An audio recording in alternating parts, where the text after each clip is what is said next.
नमस्कार। आर खबर के सभी दर्शक को स्वतंत्रता दिवस की हार्दिक बधाई। मंत्री डॉक्टर अजय कुमार पोद्दार ने कुल्टी के विभिन्न वार्डों में फहराया तिरंगा। देश के 80वें स्वतंत्रता दिवस के अवसर पर पश्चिम बंगाल सरकार के मंत्री एवं कुल्टी के विधायक डॉक्टर अजय कुमार पोद्दार ने कुल्टी विधानसभा क्षेत्र के विभिन्न वार्डों में आयोजित स्वतंत्रता दिवस समारोह में शामिल होकर राष्ट्रीय ध्वज फहराया। इस दौरान स्थानीय लोगों, कार्यकर्ताओं और समर्थकों ने उत्साह के साथ स्वतंत्रता दिवस मनाया। ध्वजारोहण के बाद राष्ट्रगान हुआ और देश की आजादी के लिए अपना सर्वस्व न्यौछावर करने वाले स्वतंत्रता सेनानियों एवं वीर शहीदों को श्रद्धांजलि अर्पित की गई। विभिन्न स्थानों पर देशभक्ति गीतों और कार्यक्रमों के माध्यम से आजादी के पर्व को उत्साहपूर्वक मनाया गया। इस अवसर पर मंत्री डॉक्टर अजय कुमार पोद्दार ने लोगों को स्वतंत्रता दिवस की शुभकामनाएं देते हुए कहा कि देश की एकता, अखंडता और विकास के लिए हम सभी को मिलकर काम करना होगा। उन्होंने कहा कि युवाओं की भूमिका देश को आगे ले जाने में बेहद महत्वपूर्ण है और हमें अपने महान स्वतंत्रता सेनानियों के आदर्शों से प्रेरणा लेकर राष्ट्र निर्माण में योगदान देना चाहिए। मंत्री ने कहा, बंगाल अब मुख्यमंत्री शुभेंदु अधिकारी के नेतृत्व में आगे बढ़ रहा है। हम सभी मिलकर पश्चिम बंगाल के विकास के साथ साथ भारत को विकसित राष्ट्र बनाने के लक्ष्य को पूरा करेंगे।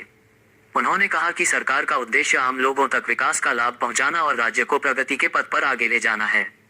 स्वतंत्रता दिवस के इस अवसर पर उन्होंने सभी लोगों से आपसी भाईचारा, एकता और देशभक्ति की भावना को मजबूत करने की अपील की। पूरे कार्यक्रम के दौरान भारत माता की जय और वंदे मातरम के नारों से माहौल देशभक्ति से सराबोर रहा।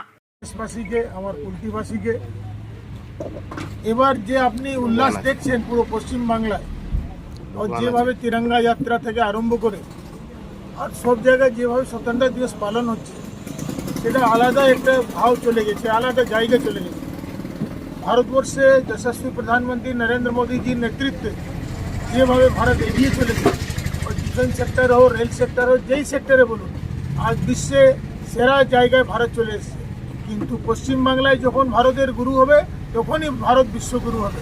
পশ্চিমবাংলাকে আমরা সোনার বাংলা গড়ে তুলব। আমাদের মুখ্যমন্ত্রী শুভেন্দু দার নেতৃত্বে ওনার শক্ত, সুদৃঢ় আর চিন্তাকারী যে নেতৃত্ব, সেই নেতৃত্ব আমরা ওনার নেতৃত্বে আমরা পশ্চিমবাংলাকে সোনার বাংলা গড়ে তুলব। আর আপনারা সামনে 6 মাসের ভিতরে অনেকটা চেঞ্জ দেখতে পারবেন। আমাদেরকে বলতে হবে না, আপনারা নিজেই বলবেন। আগে দেখা হতো যে সরকার ছিল সে 12টা রাত্রে ঝান্ডা তুলতো, কি বলবেন?